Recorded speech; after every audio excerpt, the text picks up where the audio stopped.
Welcome to Market View with Ike Iosa and Friends. This show that not only reveals and analyzes the inside story on today's market news, but also uncovers the areas where investors can make money right now. Market Views with...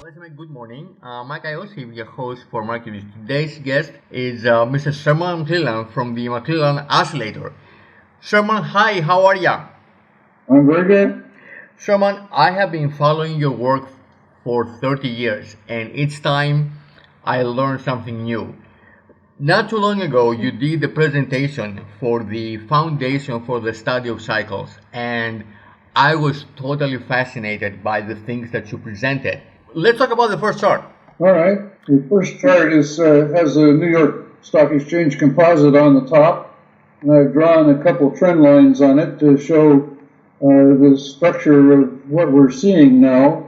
And we have a downtrend line across the tops that's controlling the pattern on the top side, and we have an uptrend line from 2015 that's where the consolidation took place after the first advance up to the June 8th top. And so now we're in this contracting triangle kind of structure. It does look similar to what we saw after the bottom in 2015 and also after the bottom in 2019. Right, it does have that kind of look to it, and there's similar kinds of structures. The bottoms that we've had touching the line on the lower chart is the Advanced Decline Summation Index, McClellan Summation Index, and you can see that we've got down to very low level at the March low, and we've bounced up very similar to how we did coming off of the 2015 low, 16. And so now we're in this little topping pattern, and we look at the next chart, and then we've got some lines drawn on the Summation Index to show how its structure is working out.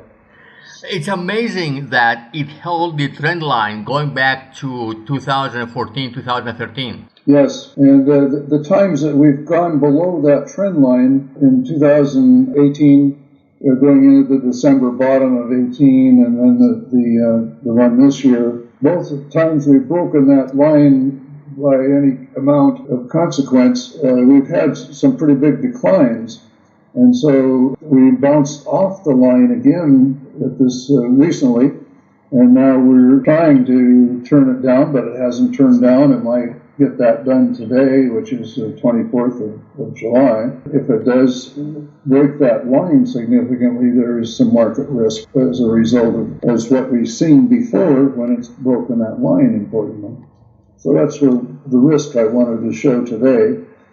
And then the next chart has both trend lines on both the New York Composite and on the Summation Index, so you can see how they're tied together and how it's very difficult for the Summation Index to go up from the level where it is now. It has many, many tops in that area, but it doesn't have to go down an awful lot, but it does have, it's running out of room within that contracting triangle, as well as on the price structures as working in that contracting triangle also.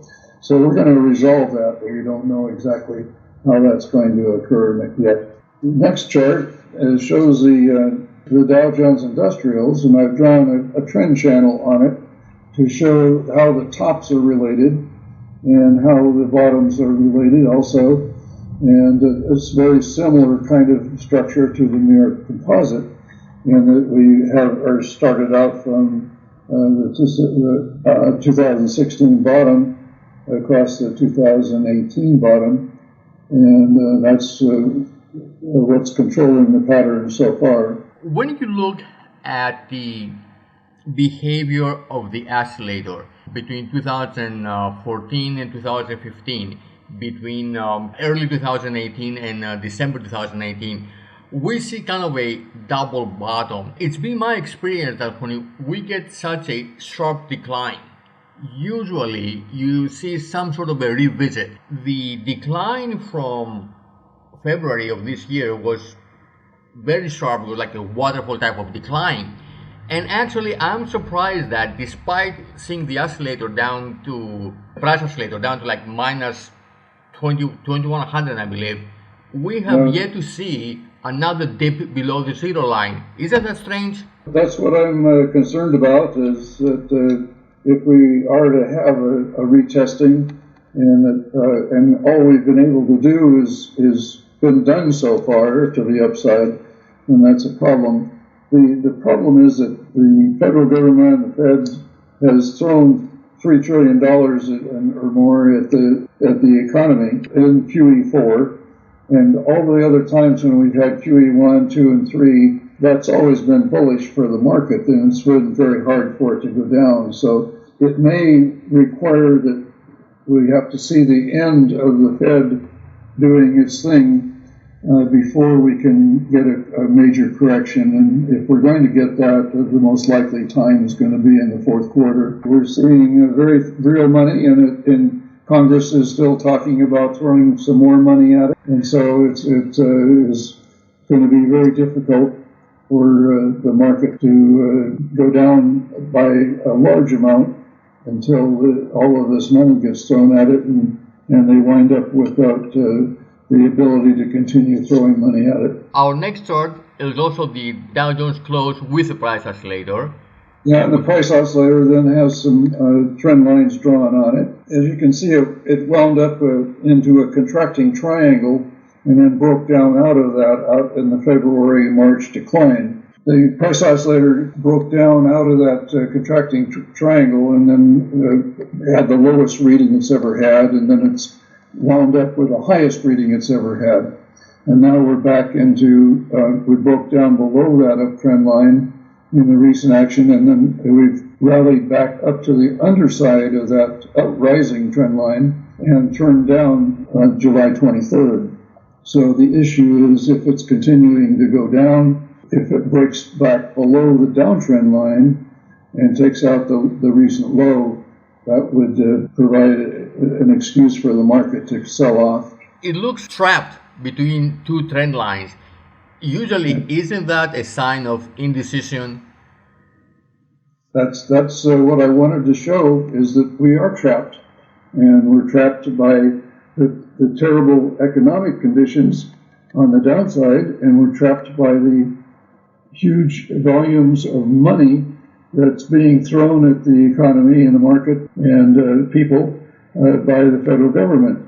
And so we are seeing this trapped, and now we're going to see this expanding condition of the two trend lines. And so we may still increase volatility and have great volatility for the rest of the year.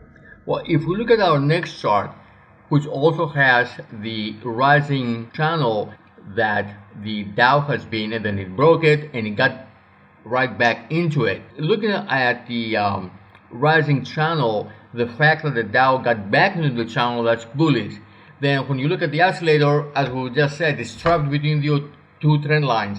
So when you combine the two, what's the verdict? Well, if we do go back below that lower channel line on the Dow and on the S&P and on the New York Composite, there is certainly a negative condition. I would point out that the bottom that we had in March is right at the tops that we had in 2014, 15, 16, and so it was a logical place to find support. So it's going to be interesting to see whether we can stay within this uptrend channel and have the amount of money that's being thrown at the market get it back up to new highs. And if it does get to new highs, it should reach the upper channel line. So that's what but we have to break this downtrend line first, and that's what we're up against right now. Our next chart is gold and silver, which have been the stars for the last few months. Silver especially looks like it's completing a base going back to 2013. That's what it looks like.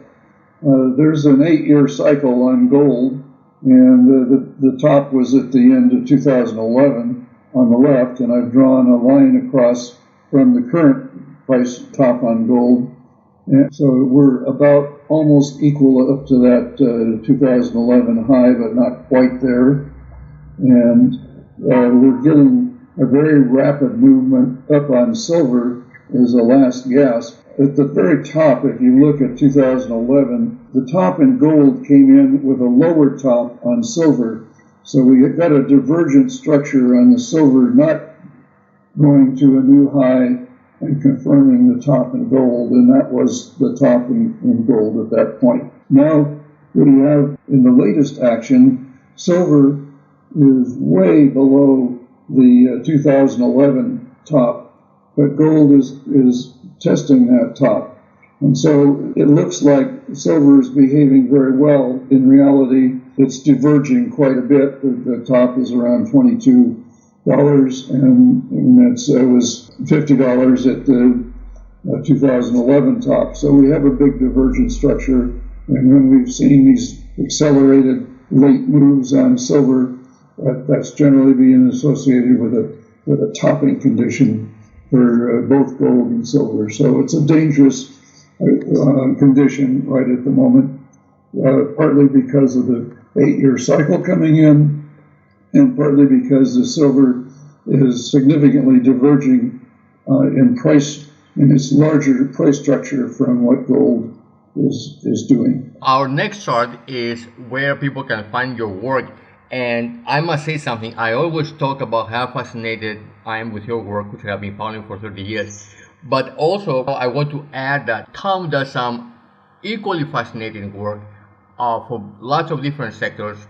And it can be found at www.mcoscillator.com.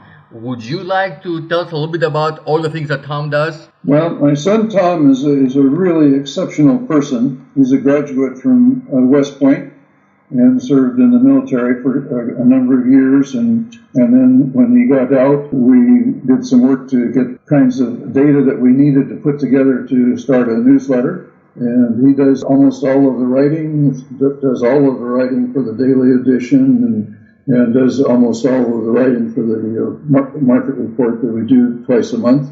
And he has a very intellectual interest, is very widespread, and really enjoys looking at a whole lot of different things. So he's a very unusual person and very talented in his ability to look at charts and understand what they're saying. I must add, I have seen some of the most unusual charts I have ever seen. Tom really does some very unique work, and I do encourage people to visit the website and look at it. It's fascinating. We do a chart and focus every week, and Tom writes that, and it's very wide ranging. It doesn't have much to do with what you ought to be investing in or what to do right this minute or that kind of thing, but it's an educational thing, and it is promotional, of course, and it's cheap. It doesn't cost anything. All you have to do is sign up for it, and it gets emailed to you, and it's available on the website. You can look at it there.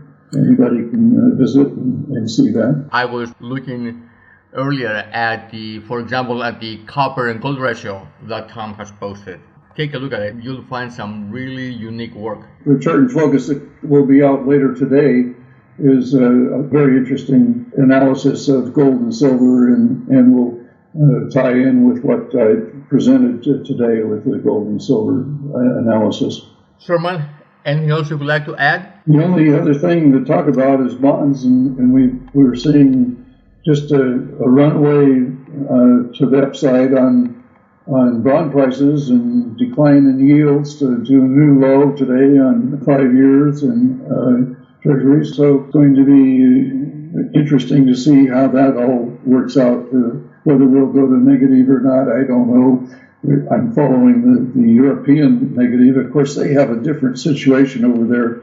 They can require their retirement funds to be invested in government bonds. The central banks are making those in negative yields, and so it is forcing retirement funds to invest in government bonds that are showing a negative interest yield. And in the United States, we don't have that similar condition, and so there's not any pressure by the government or incentive by the government, let me say, to go to negative interest rates. So we have a little different situation here. So now that we're basically down to zero, there's very little more room for the Fed to lower rates, probably approaching the top. I may add something. I was here in Greece when Greece went bankrupt. And what happened, because of the laws that you just mentioned, Greek pension funds were invested in Greek bonds. When Greek bonds fell to 30 cents on the dollar, pension funds went bankrupt as well. Yes. The government telling funds where to invest can be very dangerous. Well, the U.S. government is borrowing trillions of dollars, and at zero interest rates, that isn't a problem. But if interest rates go back up to 3 or 4%, that will be a problem. So this is creating a very risky situation for the U.S. government as a result of this amount of debt that they're incurring. Sherman, thank you. Always fascinating speaking with you. And you too, and there too.